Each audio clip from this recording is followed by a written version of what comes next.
I don't really know much about Breslov. Like at school, it was Chabad all the time. And You go to Chabad school?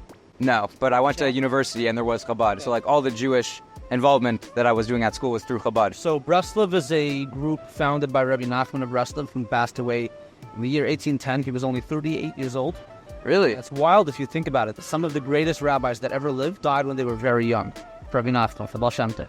Arizal also passed away when he was young. And it's just interesting to think that you have people today who might go on to spend 30 or 40 years doom scrolling on TikTok when someone else took that lifetime and turned it into something that will leave an impact on people over hundreds of years. Use your time wisely, guys. And I'm talking to myself. Well, how old are you? I'm 30.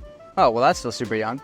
Yeah. Huh. I'm just thinking, like, if Rabbi Nachman was gone at 38, like, you make sure you're leaving an impact right away. And you are doing that. Well, we just have fun. But you're also inspiring people. You're giving out free watermelon camp and, all that good stuff. Going back to Breslov, Breslov is a Hasidic sect that is heavily focused on inner connection with God. Going out into the forest and talking to God every day. That's a powerful thing called Chassidus. The Baal Shem Tov did it. Many other great rabbis did it. And it's like talking to God in your own words, sharing your feelings with God. You can talk to God, you can laugh with God, you can cry with God, you can yell at God. Whatever you're feeling, go out there, have that connection with Hashem, and it's very powerful. What's your best Hisbodedus spot in the world?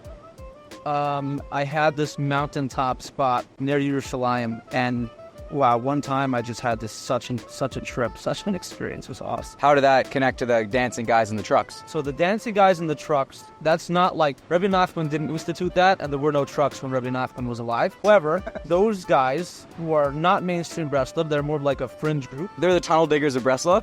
They definitely are the tunnel diggers of Breslov, and they also have a lot to offer and to share with the world. I know people who've had a really bad day and they're going home from work and like they just thought that their whole life was over. I don't know, they got fired or something. And then you see these guys, not a care in the world, dancing on top of a truck, and you're like, you know what? There is hope. But everything's gonna be okay. So they have a lot to add.